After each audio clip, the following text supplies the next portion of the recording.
The dog would not stop digging at the same spot, even after being pulled away twice. When the crew finally moved the broken tree, no one was ready for what was hidden right under it. Here comes the full story. But real quick, drop your dog's name in the comments and make sure you're following the channel. The sky hung low over northern Washington, its muted gray tones casting long shadows between the tall pines. Rain had swept through the Cascade foothills the day before, soaking the ground and dropping branches like careless matchsticks. Now the forest steamed quietly under the weight of morning mist. The air was damp and still. Deputy Callum Rivers pulled off the gravel access road and let his pickup idle beside the forestry gate. Behind him, in the steel dog crate, Atlas stirred. The Belgian Malinois had sensed the shift in motion and knew what it meant. The search was back on. It had been 4 days since the missing person report came in. A local biology student from Ellensburg College, 22 years old, last seen hiking alone to document a rare moss species near a remote clearing. Her GPS tracker had gone silent shortly after noon that day. No further pings, only silence.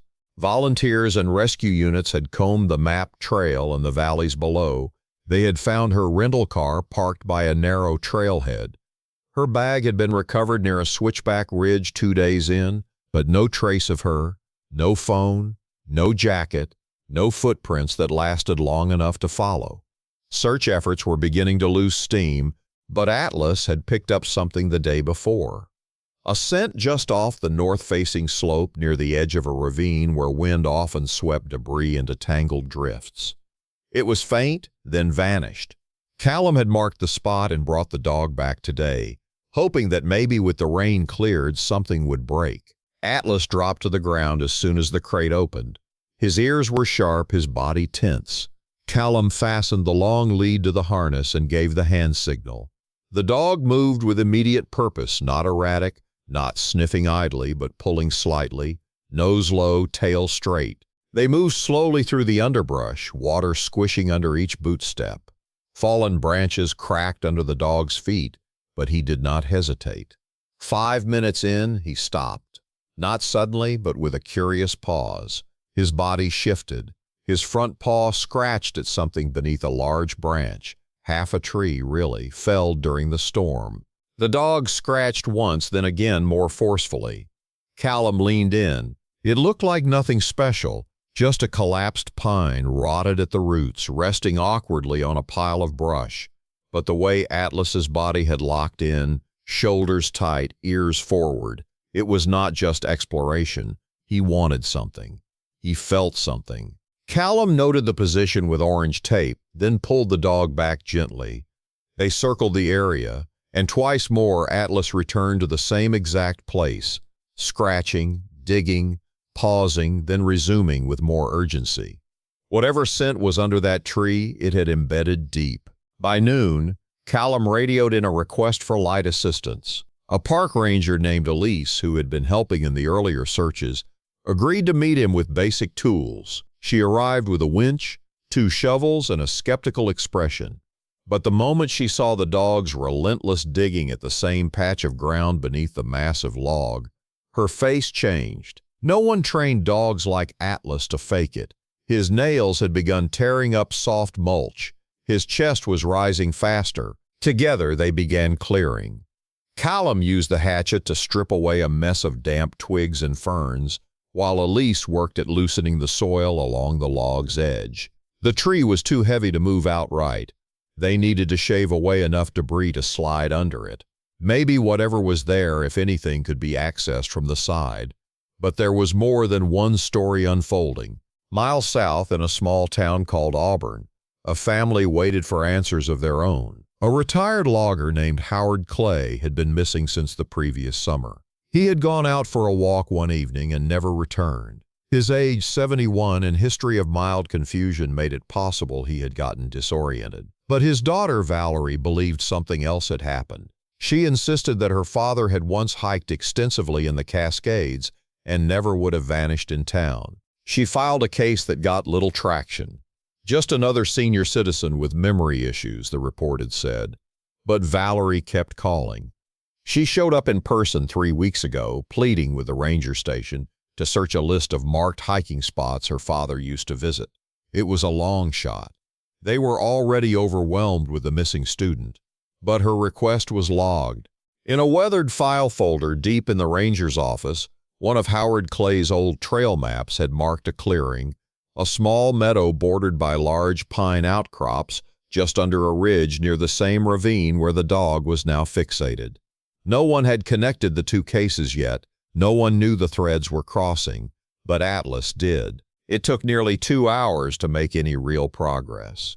The soil around the tree was thick with roots and soaked through. Elise paused often, brushing mud from her sleeves, her eyes watching the dog.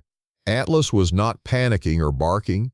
He was locked in like a laser, tail rigid, paws moving the dirt just enough to keep contact with the scent. Then something shifted. Callum's shovel hit what felt like fabric. Not plastic, not stone, something pliable, damp. He crouched lower, easing more dirt away. The fabric was olive green, torn, mud-stained. Definitely not part of the forest. A nylon strap, a metal clip, a torn hiking pack. Atlas's nose dropped onto it and held there, unmoving. His body language changed, no longer frantic, more certain. Callum brushed more away. A name tag on the inside seam, faded by time and soaked through, bore the initials H.C., not the student, not the girl. This was something else. Elise looked at him without speaking. The weight of realization sat between them. They had just uncovered something tied to an entirely different disappearance. The authorities were called in. The site was marked off, but Callum could not shake it. Atlas had no way of knowing that name, no way of knowing the difference, but still he had found it. They cleared more. Just behind the collapsed tree, buried beneath old growth and time, they found a shoe. Then another, human bones, largely intact though scattered by weather and time. The clothing matched older styles. There was a watch, rusted but still strapped to the wrist. The initials on the back matched the pack. It was Howard Clay. Atlas had found a man who had been missing for over 10 months, buried beneath a tree that had likely fallen after his death, concealing the scene completely. But the question still lingered. Why was Atlas here? His original scent track was supposed to lead toward the missing student, a completely separate case, but somehow the dog had led them here, and in doing so uncovered a mystery long thought lost. Back at the base, the information caused a stir. Valerie was notified. A full recovery team was sent in. The pack, the bones, the clothing, everything confirmed that Atlas had just closed a chapter for one family. But the girl was still missing, and the dog was not done. The forest had gone still. Not quiet, but still, the kind of stillness that sinks into your bones, where even the wind pauses to listen. The fallen tree, now marked off and half dug, had given up one secret. Howard Clay's disappearance was no longer a question, but Atlas was restless again. He had stayed unusually still once the remains were uncovered, but within the hour his posture shifted. The dog began pulling slightly toward the western edge of the ridge, not frantically, not confused. It was controlled, intentional. He was not finished. Callum noted it again. It had happened during previous searches too. Atlas would pause in one place as if focused, then redirect just slightly as if sensing something deeper. It never felt like random movement. But after what had just been uncovered, every gesture suddenly held weight. Elise, watching from behind the tree, spoke quietly to the radio operator, requesting broader excavation support. Callum signaled Atlas to lead again. The leash tightened. The dog moved through the edge of brush with a steadiness that felt eerie after what they had just uncovered. They walked no more than 70 yards downhill. The terrain dropped sharply before rising into another knoll slick with damp leaves and broken ferns. Atlas halted midway. He turned once, sniffed. Then he began to scratch. Again, another tree, smaller, not recently fallen but ancient. A patch of sunken ground around the roots suggested erosion or maybe an old animal burrow, but the dog was fixed. He dug lightly, then with more speed. Then he stopped. his nose pressed low, almost touching the dirt. His tail froze. Callum crouched beside him. There was no fabric this time, no strap, just packed soil and the faint impression of disturbed ground.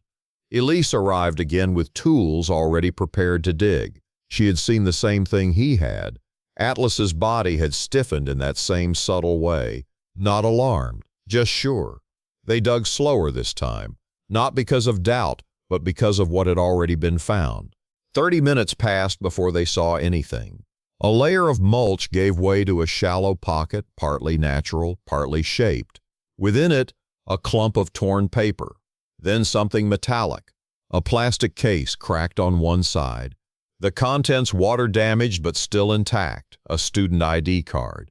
It was her, Jillian Moore, the missing student from Ellensburg College, but she was not here, only the card. And beside it, a worn bandana, balled up and stuffed into the corner of the pocket. It had blood on it, dried, darkened. The kind of discovery that twisted your stomach the longer you looked.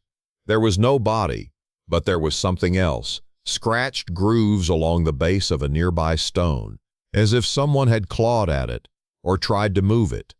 There was an impression near it, soft but distinct, a palm.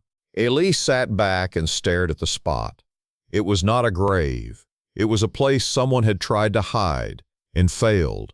Back at the command post, the evidence was photographed, bagged, and logged. The team debated whether the ID and bandana were dropped or placed. But one thing was clear, they were not carried there by wind or animals. This was intentional. But if that was true, then something else had to be nearby. Someone had tried to conceal it, possibly hurriedly, possibly under duress. Atlas, again, was not done. 2 hours later, as the late afternoon sun broke through, the team returned to the ridge where the first discovery had been made. The area around Howard Clay's remains was now fully flagged. Recovery had wrapped, but something pulled at Callum. The proximity of both discoveries seemed off. Why would a missing student and a long-retired logger both vanish in nearly the same square of wilderness months apart, yet mere yards away from each other? Atlas paced along the edge of the flagged zone. He seemed less focused now, less direct, but still unsettled. His nose pressed close to the earth. His paws moved slowly in wide arcs. Then a subtle shift.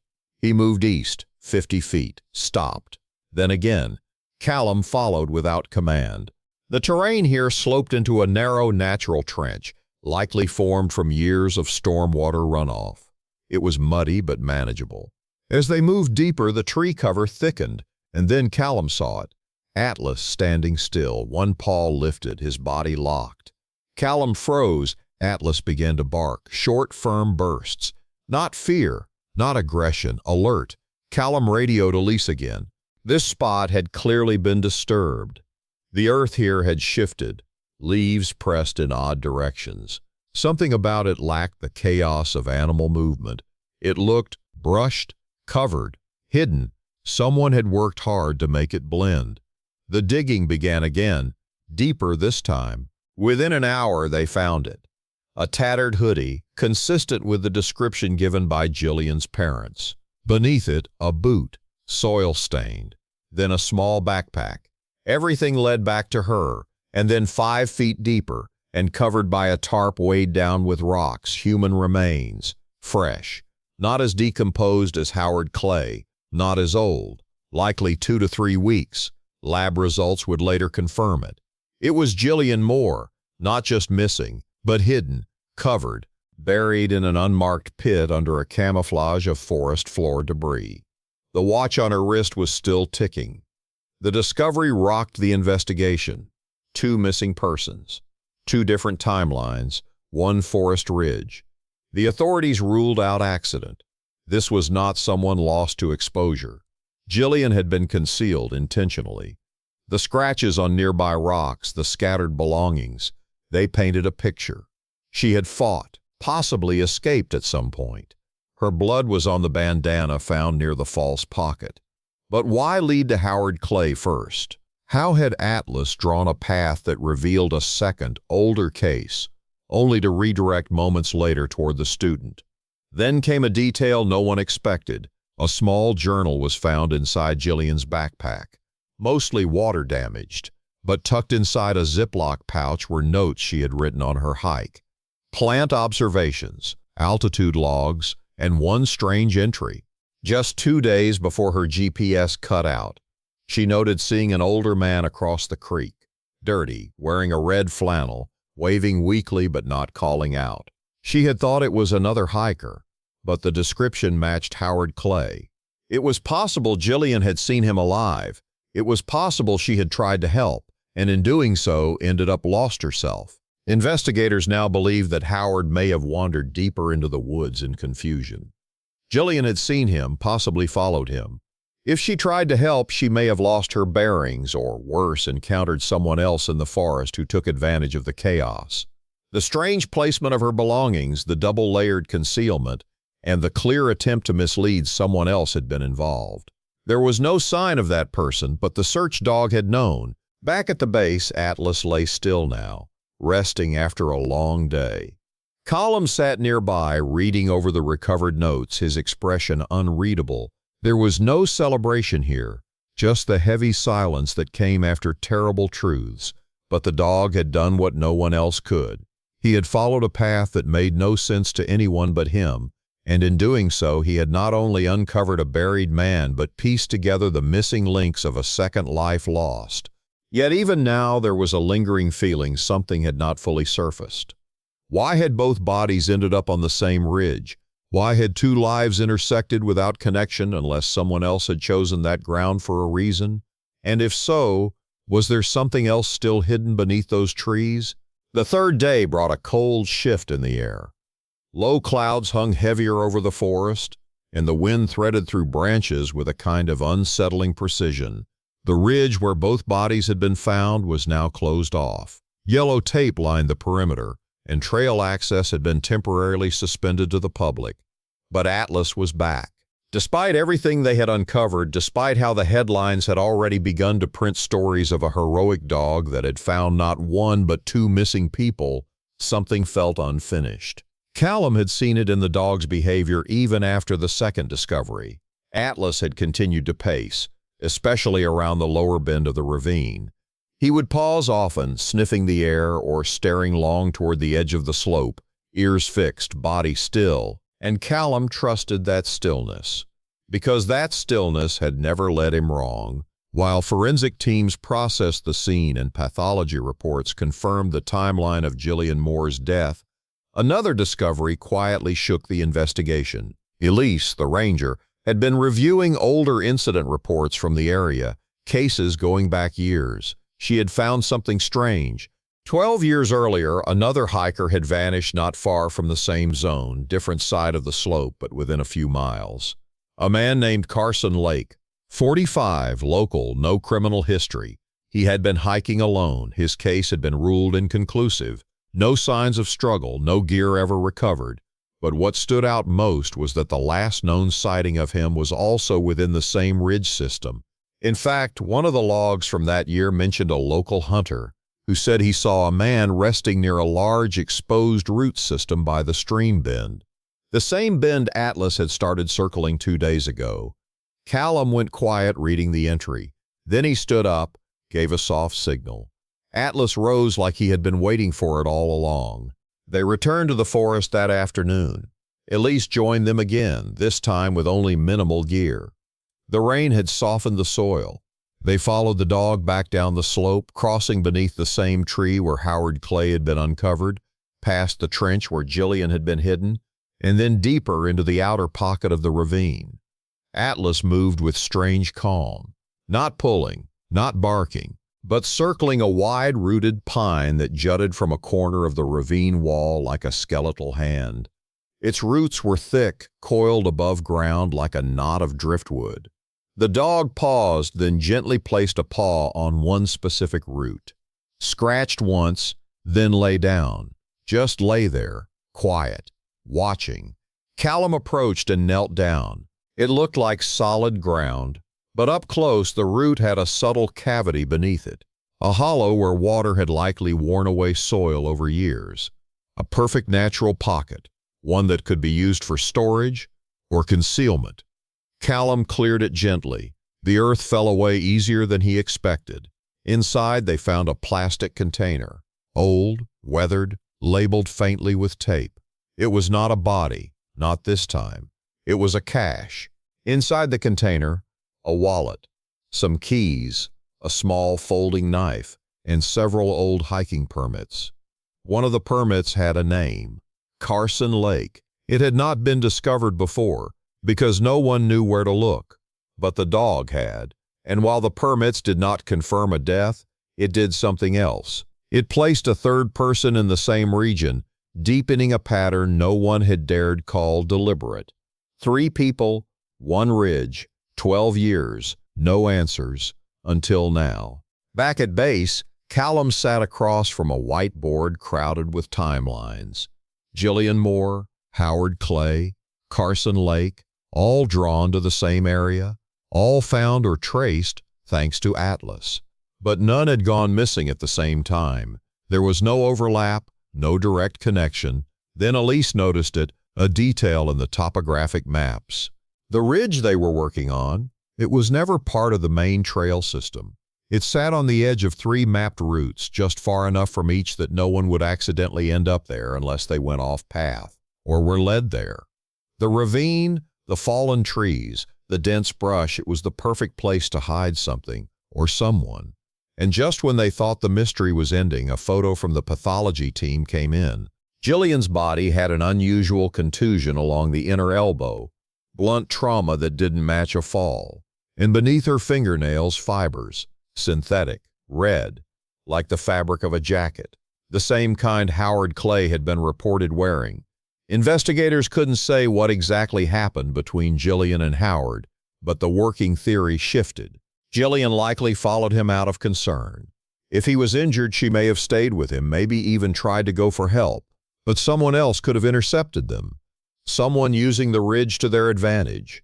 Maybe even someone who had watched that forest for years, hiding, waiting, knowing how to vanish. None of it was provable, but none of it had been seen until the dog started scratching, and then came the most haunting realization of all. The GPS data recovered from Jillian's phone, though heavily corrupted, showed a brief transmission, one that bounced off a tower close to an abandoned ranger station. That station had been shut down 5 years earlier. Only one person still had keys to it. The name was already familiar to Elise, an old ranger named Dalton Marks, retired, quiet, lived alone off-grid near the far edge of the Cascades. He had trained new staff in navigation, knew every blind trail, every slope, every false ridge. He had also volunteered in the first week of Jillian's search, had walked with a unit on day 1, claimed he saw nothing. He was not present when Atlas arrived. But when investigators visited his property 3 days later, they found an old red flannel jacket drying behind the cabin, synthetic fibers, a match to the ones under Jillian's fingernails, and beneath a tarp in the shed, maps, marked ones, circles drawn around multiple clearings. The same ridge system. He was taken into custody quietly, no resistance, nothing in his voice when asked about Jillian or Howard. But Atlas, when the dog entered the yard, he went still again and barked once, just once. The case became national within a week. The story of the dog who cracked open a decade of disappearances, who led his handler from one discovery to another with no logic, only instinct. But every piece that followed was one no human could have seen alone. Howard Clay was returned to his daughter. Jillian's parents, broken but no longer wondering, held her memorial just outside her university. They invited Callum and Atlas. The dog stood silent during the service, head raised, tail still, like he understood. And then, just before they turned to leave, he moved to the edge of the hill where Jillian's photo sat on a stand, and sat beside it. Did not move, not for 10 full minutes. Weeks later, the trail reopened to the public. The flagged zones had been cleared, recovered, protected. A small wooden sign was placed near the base of the ridge where the first discovery had been made, in memory of those who vanished and the one who would not stop searching. Atlas never sniffed that ridge again. His work was done. If you like these kind of stories, just wait till you see what's coming next. Go ahead, hit that like button and make sure you're subscribed, because the next one might just leave you speechless. You really don't want to miss it.